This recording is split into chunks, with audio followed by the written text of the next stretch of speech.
Hi, good day, everyone. Happy day to you all. It's actually been a rainy day. It's been raining since morning, and it's not really funny. Okay, today I just have one topic to talk about. This is actually for my fellow ladies on how to cope alone, how to be used to yourself so that when you look out there and you didn't find anyone to wind your days with, you can comfortably stay alone. Don't forget, it's still single mother's experience. I also have a lot of things that whenever you want to listen to, they are always there for you. So today I want to share my experience on how I've been able to survive all alone with my kids for more than a decade now. A lot of us, especially women, actually think that it's never possible for a woman to be alone, that in every stage of life you must have a man around you, and I'm not in doubt of that. After all, the Bible says that it is not good for a man to be alone, and whenever they say man comprises of both male and female, and that to avoid sexual immorality, let every man have his own wife and every woman her own husband. Looking at all those, you see that definitely it is not an easy thing for either a woman or a man to stay alone. But mine was even a bit easier because the husband I had never been there for us. I had a year, 8 months in marriage. He had never been helpful to me. I was footing all my bills all alone. In fact, if I'm going to work, my kids break down, I will have to rush them to the hospital, take care of them before rushing to work. I will also be paying some nannies that will be taking care of the kids. He was never there either in my life or in the life of the kids. We have never felt his impact. So when we parted, it was like what I was already used to. In fact, my life as a single woman before I even got married was better off and was more helpful to me than the life I spent in that 1 year, 8 months of marriage. Another thing that had actually helped me out, or like growing up, was a very tough one.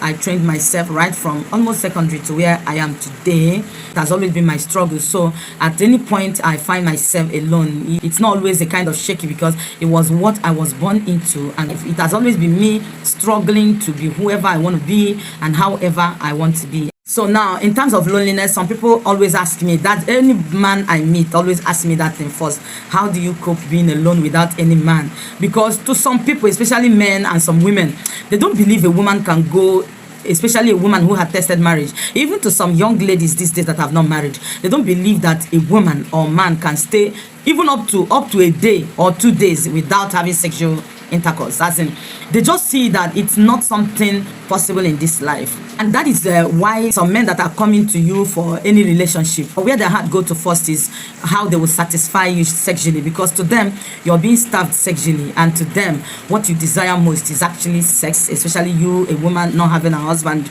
And a lot of them actually see that if they can come into giving you that sex, that you don't actually deserve any other thing from them. You don't deserve any attention. You don't even deserve to be helped financially. And even when you have kids and they see that needs are breaking your hands, they always see your kids as in kids of already another man. So they come into your life are just like they want to come to give you sex because they feel that you are sex starved. And that is the problem some of the single mothers have been having, that many of them that entered single motherhood with 1 child, some of them are having 5 children now. Why? Because they want to play the good woman to any man they meet. And any man they meet is actually looking at them as in they are coming to help you, to be giving you sex, and not that they're helping you to at least offset you and your children. So number one thing that had actually helped me out is that I'd always been an abusive person. Sometimes I actually find myself being lonely, but then since I don't have any man, I keep busy. One, I read a lot. I have a lot of books here, especially novels. So by the time I finish one, it will bring me out from severe loneliness. Then again, I at times tell the stories of or any book I read, even if it's Bible. If I read any stories of anyone in the Bible, I like to share it. So by the time I will research for any topic to share to the public, because I believe that the more I encourage people out there that are also as crushed as Cynthia, the more I am encouraging myself, and the more I impact life, the more I'm also impacting my own life. So any story I read about, I like sharing it to the public, and it's also a way of keeping busy. Aside that, I write too. I write. At times I may just like pick a topic and start writing on. It may not be useful, but I know that tomorrow it may be of any use. There are also some books I'm also trying to write to know whether I'll come out with it. And again, I trained myself in the way that aside my job that entails going around to go cover event whenever there is any event, I don't attend functions. One is because financially I am not capable of attending all those functions, buying ashebi, going here, going there, because one, I don't even have the money, and it's only me. By the time I pay school fees and house rent, we start dangling to feed. Is that the one I will start using to attend functions upon functions, buying ashebi upon ashebi, making friends here and there? Because even if you are ready to make friends, even if it's a fellow woman friend, you have to, whenever he gives, you too have to give back. You don't have to always come out with excuses. So I already know who I am, and I know my financial capability, and based on that, there are a lot of places I don't go to. At times also, I make sure that at least that the money I'm paying for my children in school is not going in vain. So at times we could just be together here. I gather them to ensure that they are reading well, they're doing what they're supposed to do in school, and they are as intelligent as they should be. Not just that you pay school fees, you don't know the performances of your children. No. At times I can breeze into their school and make inquiries about them. At times I can call any of their teachers. At times I will just say, okay, today is us. Bring your books, let's check. Then at times we'll analyze a lot of things. At times we'll hold meetings. So all those things have been keeping me busy and making life meaningful. I may not actually digest it today. I want to stop here. Maybe other days I may continue from where I stopped today. So the final words I want to leave you with today is this: know yourself, be self-disciplined. Know the world is so wide, and like if you open social media now, this one will be saying this one will be saying that. They'll be pushing you this side, pushing you this side. At times you see yourself as empty. Some will be telling you money is on social media, this, that. You'll start feeling so empty. You've not met up. People are busy making money. You're busy burning your data. It takes step by step. They didn't just start like that. Some of you will just like come to social media, you want to be monetized that day.